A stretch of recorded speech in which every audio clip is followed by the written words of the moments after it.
नमस्कार। आज का युग संचार और सूचनाओं पर आधारित है। विभिन्न प्रकारों के माध्यम से समाचार यहाँ से वहाँ, वहाँ से यहाँ बहुत तेज गति से पहुँच जाते हैं।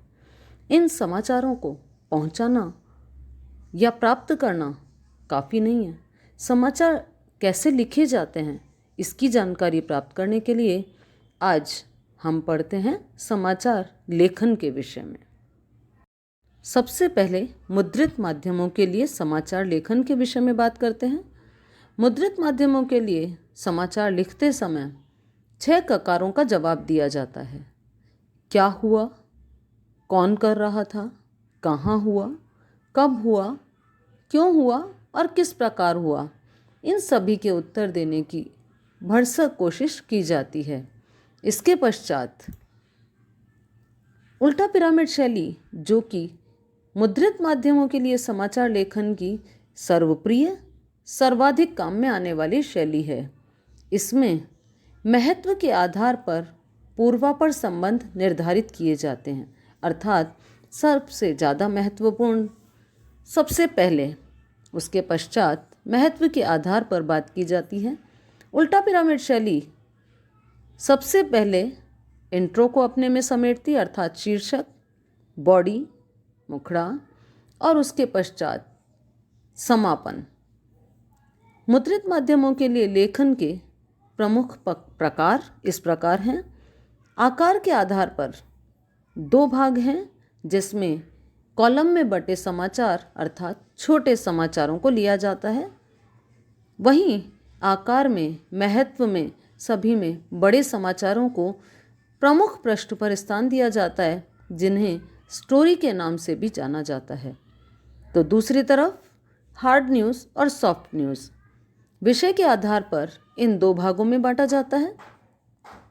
किसी भी दुर्घटना, अपराध आदि से संबंधित खबरें हों तो उन्हें उनके घटनाक्रम के साथ, दुर्घटनाओं के साथ, अपराधों के साथ पूर्ण जानकारी प्रदान की जाती है हार्ड न्यूज़ के अंतर्गत। तो वहीं मानवीय संवेदनाओं या मानवीय रुचि से संबंधित खबरों को शामिल किया जाता है। इलेक्ट्रॉनिक माध्यमों के लिए समाचार लेखन। इलेक्ट्रॉनिक माध्यमों के लिए समाचार लेखन के अंतर्गत 3 साधनों को ध्यान में रखा जाता है: रेडियो, टेलीविज़न या पटकथा, अर्थात फिल्म के लिए लिखी जाने वाली पटकथा।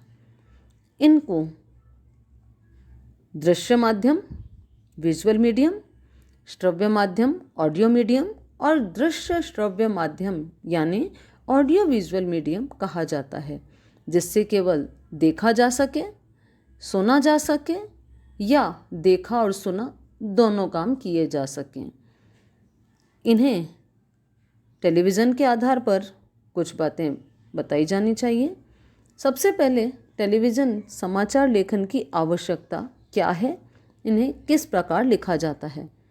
पहला, स्क्रिप्ट होना अति आवश्यक है, अर्थात समाचार बोलने वाले और समाचार के बोलते समय दिखाई जाने वाली स्क्रीन इन दोनों का तालमेल होना अति आवश्यक है।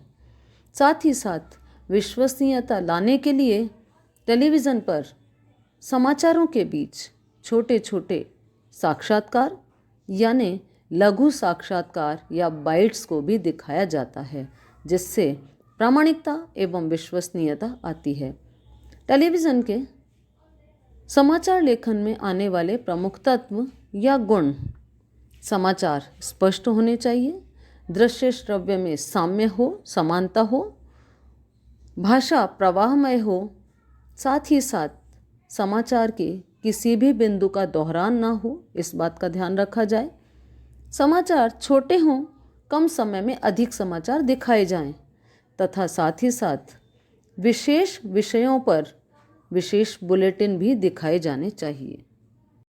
वर्तमान का सबसे सशक्त और हर जगह व्याप्त होने वाला माध्यम इंटरनेट। इंटरनेट यानी नव माध्यमों के लिए लेखन अभिव्यक्ति का सर्वश्रेष्ठ माध्यम बन गया है। 1 दशक पहले इसके विषय में अधिक जानकारी नहीं थी, लेकिन अब संपूर्ण इसी पर टिकने लगा। नव माध्यमों के लिए लेखन को इंटरनेट, वेब, ऑनलाइन या साइबर पत्रकारिता के नाम से भी जाना जा सकता है। इंटरनेट पर दिखाई जाने वाली सभी जानकारियों की स्पीड कनेक्टिविटी के साथ बढ़ गई है। आज 4G ने 10 गुना तक इस गति को बढ़ा दिया। इंटरनेट पत्रकारिता में कुछ समस्याएं, कुछ जानकारियां। सबसे पहले यूनिकोड, हिंदी में सभी जगह पर किस फ़ॉन्ट का इस्तेमाल किया जाए इसका निर्धारण किया गया हिंदी फ़ॉन्ट मंगल के साथ। नव माध्यमों के लिए लेखन में इंटरनेट पत्रकारिता का प्रारंभ हुआ 1993 में, लेकिन इसका दूसरा और प्रभावी चरण 2003 में हमारे सामने आया। पहली भारतीय साइट का नाम rediff.com है, तो विशुद्ध रूप से पत्रकारिता में अपना योगदान देने वाली साइट है तहलका.com। यदि कोई व्यक्ति अपने आलेख, व्यक्तिगत रूप से अपनी जानकारी इंटरनेट पर डालना चाहे, इसके लिए उसे अलग अलग प्लेटफॉर्म मिलते हैं जिन्हें वर्डप्रेस या ब्लॉगस्पॉट के नाम से जाना जा सकता है। इंटरनेट पर अपनी जानकारियों को बताने के लिए उसके कुछ आसान से सोपान हैं। कार्य का संपादन करने के तरीके। समाचारों का संकलन नव माध्यम या इंटरनेट के माध्यम से किया जाता है, अर्थात अलग अलग स्थानों से समाचारों का संकलन किया जाता है, ईमेल या इंटरनेट के विभिन्न तरीकों से। तो वहीं सब सामग्री को प्राप्त करने के पश्चात सामग्री अर्थात समाचारों का संप्रेषण भी पल भर में देश दुनिया के दूसरे कोने तक पहुंचाने में भी इंटरनेट का ही योगदान है।